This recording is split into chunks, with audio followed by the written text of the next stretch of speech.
Hello দর্শক, আসসালামু আলাইকুম। This is Selina Rahman. Welcome back to my channel. আজকের রেসিপি হচ্ছে আমডাল। আমডালের রেসিপি যদিও অনেকটা সহজ মনে হয়, তারপরেও যার যার ভিন্ন ভিন্ন একটি পার্সোনাল রেসিপি থাকে।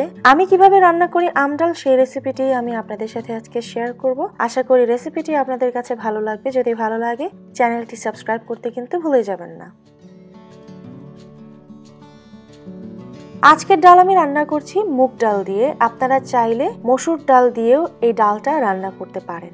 1 কাপ মুগ ডাল ভালো করে ধুয়ে নিয়ে 10 কাপ পানি দিয়ে 2টো কাঁচামরিচ, সেই সাথে আন্দাজ অনুযায়ী লবণ এবং এর মধ্যে 1 টেবিল চামচ রান্নার তেল দিয়ে এটাকে এখন সেদ্ধ বসিয়ে দিলাম।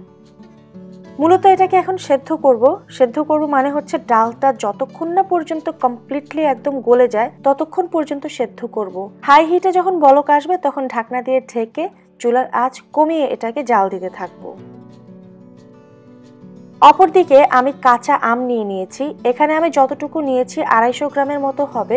খোসা খুব ভালো করে ফেলতে হবে যাতে সবুজ সবুজ থেকে না যায়, তাহলে ডালটা কালো হয়ে যাবে। আর যেরকমটি দেখতে পাচ্ছেন ঠিক এইভাবে একটু চওড়া চওড়া করে পিসগুলো করতে হবে। এদিকে আমার ডালটা সেদ্ধ হয়ে গেছে। ডালটা যখন রেডি হয়ে যাবে ঘুটে দেবার জন্য, ঠিক তার আগে আপনারা 1 চা চামচ হলুদ দিবেন। ভালো মতো সেদ্ধ না হলে কিন্তু হলুদ দিবেন না। আমি আজকে আমাদের ট্রেডিশনাল কাঠের যে ডাল ঘুটনি সেটা ব্যবহার করছি। দেশের বাইরে অনেকের কাছে এটা থাকে না, সেই ক্ষেত্রে আপনারা এগ বিটার বা হ্যান্ড হুইস্ক যেগুলো থাকে বাসায় সেটা ইউজ করতে পারেন ডালটাকে কমপ্লিটলি পানির সাথে মিশিয়ে দেবার জন্য।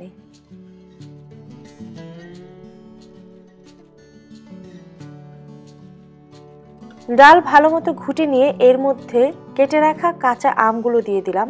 কাঁচা আমের এই পরিমাণটা কিন্তু আমটা কতখানি টক তার উপরও নির্ভর করে। আর যদি মনে করেন ডালটা আরো একটু পাতলা করতে চান, এখনই সময় আরো একটু পানি অ্যাড করার, যেমন আমি করলাম। নেড়ে চেড়ে দিয়ে চুলার আঁচটা মিডিয়ামে দিয়ে ঢাকনা দিয়ে ঢেকে আরো কিছুক্ষণ এটাকে রান্না করব যাতে আমটা ভালো করে সেদ্ধ হয়। আমগুলোকে ততক্ষণ পর্যন্ত সেদ্ধ করব যতটুকুতে আমটা সেদ্ধ ঠিকই হবে, কিন্তু একদম গলে গলে যাবে না, মানে আস্ত থাকবে বাট সেদ্ধ হয়েছে। এমন অবস্থায় যতখানি আম আমি দিয়েছি এর মধ্যে তার থেকে অর্ধেকটা পরিমাণ তুলে নিচ্ছি একটা বাটিতে। এরপরে বাকি অর্ধেক সেদ্ধ আমগুলো আবারও ঘুটনি দিয়ে এই ডালের সাথে একদম ভালো করে মিশিয়ে দিব।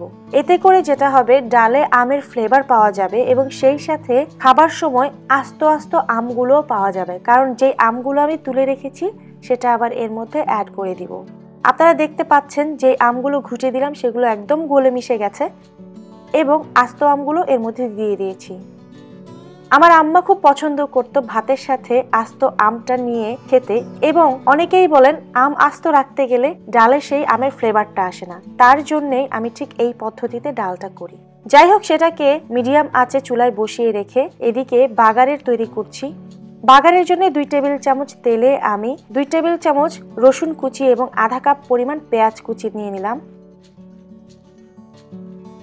এগুলোকে ঠিক ততক্ষণ পর্যন্ত ভাজতে হবে যতক্ষণ না পর্যন্ত যেই রকমটা কালার আপনারা দেখতে পাচ্ছেন অনেকটাই কালচে কালচে হয়ে আসবে, মানে পেঁয়াজ বেরেস্তার থেকেও একটু কালচে হবে, কারণ আপনারা যখন এটা ডালে দিবেন তখন কিন্তু এটার কালারটা আরো একটু লাইট হয়ে যাবে।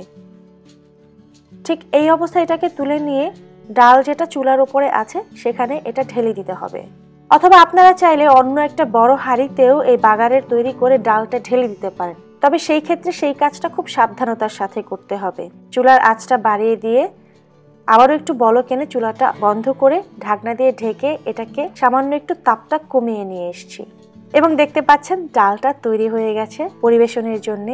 আমি কি করি জানেন, উপরে যে ডালের পানিটা জমে থাকে সেখান থেকে সেই ডালের পানিটা অনেকখানি নিয়ে খেয়ে ফেলি, কারণ ওটা আমার কাছে সবচাইতে বেশি ভালো লাগে, বিশেষ করে আম ডালের। চারিদিকে এখন কাঁচা আমের মৌসুম। আম ডালটা আমার আম্মা কাঁচা আমের মৌসুমে অলমোস্ট প্রতিদিনই করে থাকতেন, তাই আমিও এই সিজনে এই জিনিসটা একদমই মিস করি না। আজকের এই রেসিপিটা নিশ্চয়ই আপনাদের কাছে সহজ লেগেছে। সহজ লাগলেই আমার সার্থকতা, কারণ রান্না তো সহজই হওয়া উচিত, তাই না? ভালো লাগলে লাইক করবেন এবং কমেন্ট করবেন রেসিপিটা যদি আপনারা ফলো করেন, শেয়ার করবেন আপনাদের ফ্রেন্ডস এন্ড ফ্যামিলির সাথে। আবারও কথা হবে নতুন কোনো রান্না নিয়ে। আপনারা সবাই ভালো থাকবেন। Keep watching Selina Rahman. আল্লাহ হাফেজ।